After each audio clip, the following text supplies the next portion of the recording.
Halo, Assalamualaikum warahmatullahi wabarakatuh. Perkenalkan, saya Dinda Loviansari, mahasiswa S2 Program Studi Magister Manajemen Universitas Lampung.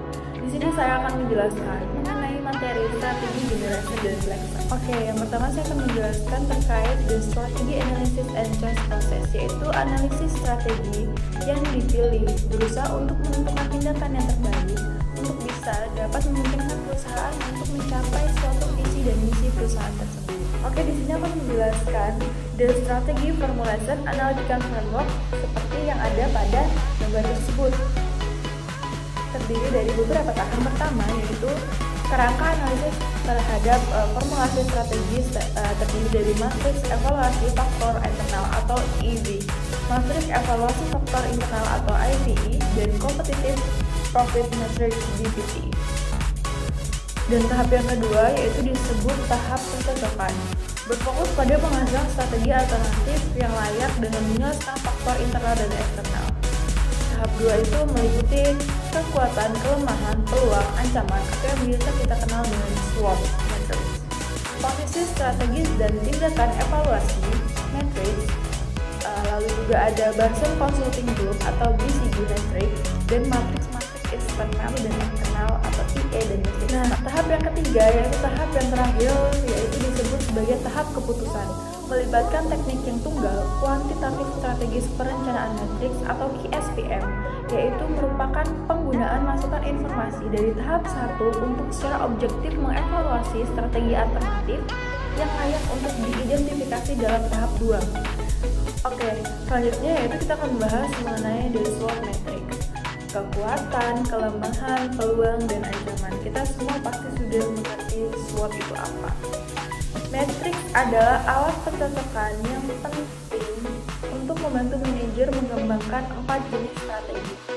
Jadi ada kekuatan dan peluang strategis, ada juga kelemahan dan peluang, lalu ada kekuatan, ancaman, strategis, dan ada kelemahan serta ancaman strategis.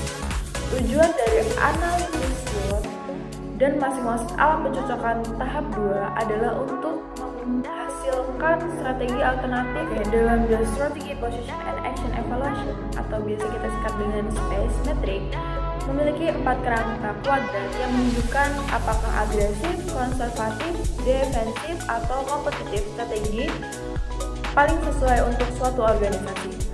Sumber ruang matriks mewakili 2 dimensi internal, yaitu posisi keuangan dan posisi kompetitif, dan 2 dimensi eksternal di stabilitas posisi dan industri posisi. Nah, selanjutnya kita akan membahas mengenai the decision stage, the quantitative strategy planning matrix atau QSPM. QSPM merupakan menentukan ketertarikan relatif berbagai strategi berdasarkan sejauh bahwa kunci eksternal dan faktor internal kapital atau ditingkatkan.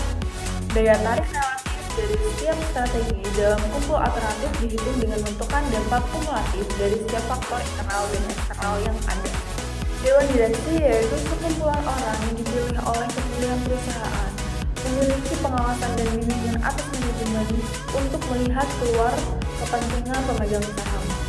Undang-undang pengawasan dan arah dirujuk sebagai pemerintahan. Sampai saat ini, individu-individu yang melayani di Dewan Direksi melakukan sebagian besar pekerjaan mereka hanya duduk mengelilingi meja makan yang dipoles.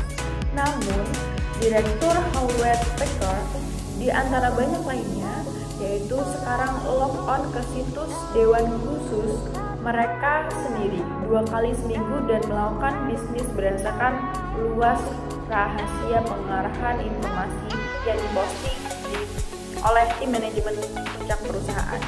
Kemudian para anggota Dewan bertemu tatap muka sepenuhnya diberitahu setiap 2 bulan atau untuk mendiskusikan masalah terbesar yang dihadapi perusahaan. Kebijakan keterlibatan Dewan baru bertujuan untuk mengurangi gugatan terhadap anggota Dewan. Perlu kita perhatikan yaitu prinsip-prinsip good governance perusahaan yang baik. Yang pertama yaitu jangan pernah memiliki lebih dari 2 eksekutif perusahaan saat ini atau di masa yang lalu di Dewan. Lalu yang kedua, jangan pernah membiarkan eksekutif perusahaan untuk melayani di Dewan Audit, kompensasi atau mencalonkan diri sebagai komite. Lalu yang ketiga, mengharuskan semua anggota Dewan untuk memiliki sejumlah besar perusahaan equity keempat yaitu diperlukan semua anggota dewan untuk menghadiri setidaknya 75% dari semua pertemuan yang dilakukan. Yang kelima yaitu meminta dewan untuk bertemu setiap tahun untuk mengevaluasi kinerja sendiri tanpa adanya CEO dan COO atau yang lainnya. Yang keenam, jangan pernah membiarkan CEO menjadi ketua dewan. Dan yang tujuh, yang terakhir yaitu tidak pernah membiarkan jabatan direktur interlocking atau direktur ataupun CEO duduk di dewan direktur lain. Oke, itulah penjelasan yang saya berikan terkait strategi generasi baru. Semoga teman-teman semuanya dapat memahami dengan baik dan apa yang saya sampaikan itu dapat dimengerti dan juga memberikan dampak baik bagi teman-teman.